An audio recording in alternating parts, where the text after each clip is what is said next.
Everybody give Mr. Sergio Mora a hand.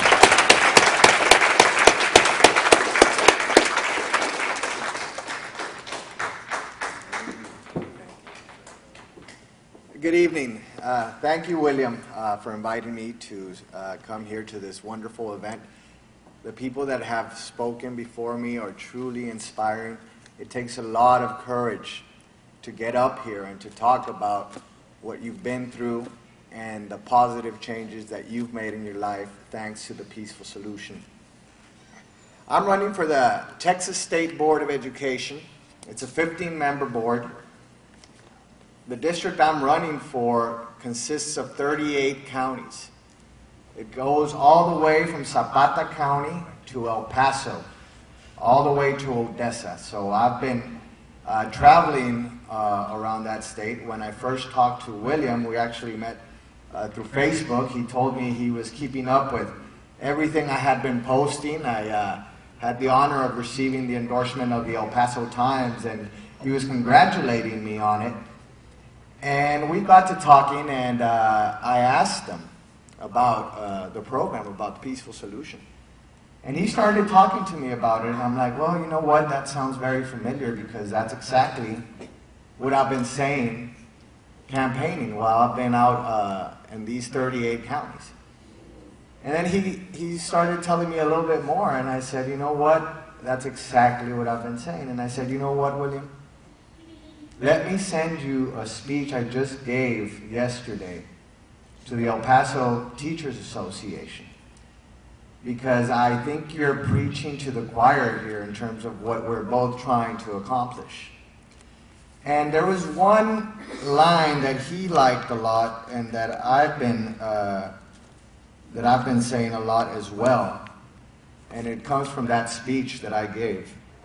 And it basically says, our schools should be a place that build character, curiosity, responsibility, and persistence. Schools should be institutions that promote generosity, integrity, kindness, and respect. They should be places that encourage initiative, ingenuity, compassion, creativity, and courage.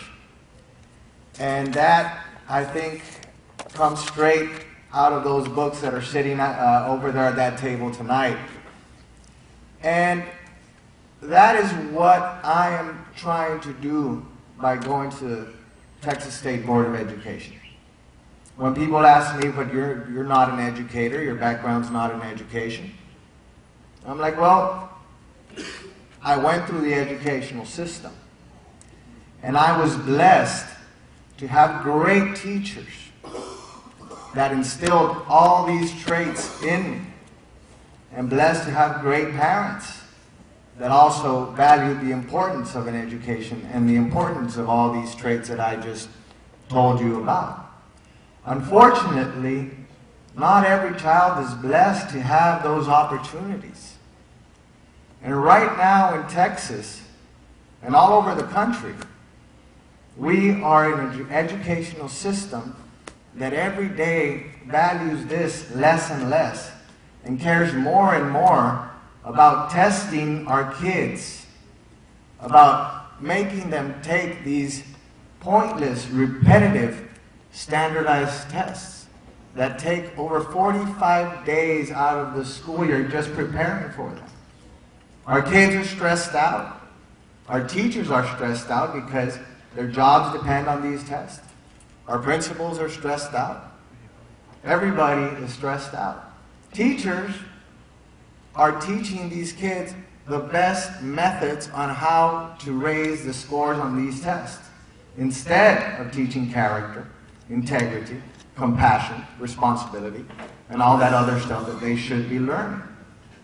Our school system has been perverted from its original intent. Our teachers who chose the career of teaching, because it's not a high-paying job, they chose it because they remember fondly about the positive experience that they had being a student and learning under good, positive teachers and role models. They have been denied their career.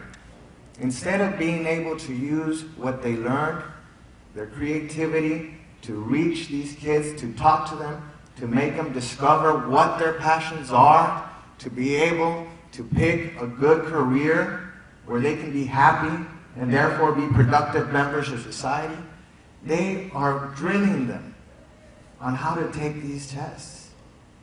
And then 2 years ago, when we hit the recession that we just lived through, when the state of Texas was faced with a $28 billion shortfall, the administration, the legislature, our governor, decided that it was all right to cut $7 billion from our school system.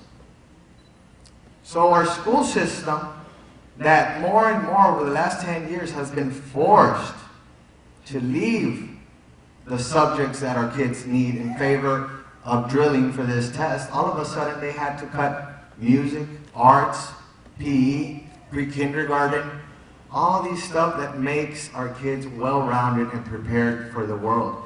They've been trimming them down, so everything that's left is this standardized testing system that has been just totally, detrimental. So what I want to do is I want to get to Austin, and I want to tell them, yes, there are problems in education. But the problems in education are not because our teachers are doing a bad job. It is because the government refuses to recognize and acknowledge that every kid is different and every kid learns differently, and that not every kid has the same background. A lot of our kids come from troubled homes, single-parent homes, and yet we force them into the same cookie-cutter methods of accountability that just sets them up for failure. What we need to do is we need to recognize that the best way to educate our kids is through proper character education, so that they recognize the consequences of their actions. We need to free the teachers to use their creativity and their passion to get to the kids. And we need to take advantage of the marvelous technology that we currently have available to us. Right now, there was a move in the State Board of Education where they wanted to take kids' calculators away. We have to come to the realization that kids now have these supercomputers in the palm of their hands. We have to stop treating them as a distraction. You could access any book that's ever been written in the history of mankind with a push of a button. What would we have given to be able to have these? What we need to do is we need to teach our kids how to use these to be able to go off on their own and explore and find what subjects they're interested in. So when they say the money is not there for education, that's a lie. They paid $1 billion to Pearson Publishing. That's the company that writes those standardized tests. They paid them $1 billion to come up with the tests, to come up with the preparation materials, to come up with everything involved in the standardized testing regime. They refuse to raise the taxes on oil and gas companies when they have made record profits. Right now, all you have to do is go pump gas to know that things are not fair on that aspect. They refuse to stop the subsidies and the tax breaks that they give to the financial corporations and the banks, the same ones that caused this great recession that we're in. Yet when it comes time to cut the budget, to trim the fat, they're like, well, let's cut funding for our schools. Let's make them more efficient. Our schools are not corporations. Our kids are not products.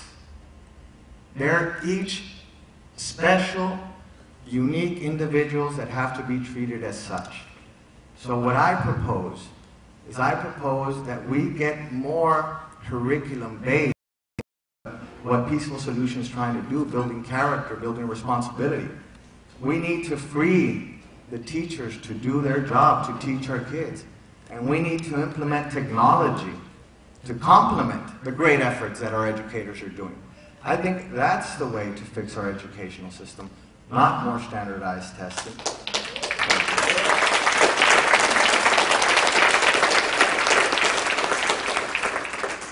So I applaud the efforts of Peaceful Solution and Character Connection and all the great educators that are here in the room, all our public officials. And let's keep up the good work. Let's keep up the fight all over the state. Teachers, parents, kids, everybody's fed up. Everybody knows that the system is not working. There's a backlash building. All we have to do is speak up, and all we have to do is go vote. If communities like ours all voted the way we can, the way we're supposed to, we wouldn't have that corporate style leadership that we have currently in Austin, where it's better to scratch the backs of our lobbyists than to take care of our kids. So again, I applaud each and every one of you. Thank you for sticking through the program, but it was worth every minute of it. And it's refreshing to know that there's people that care so much and are working so hard. William, thank you. My hat goes off to you.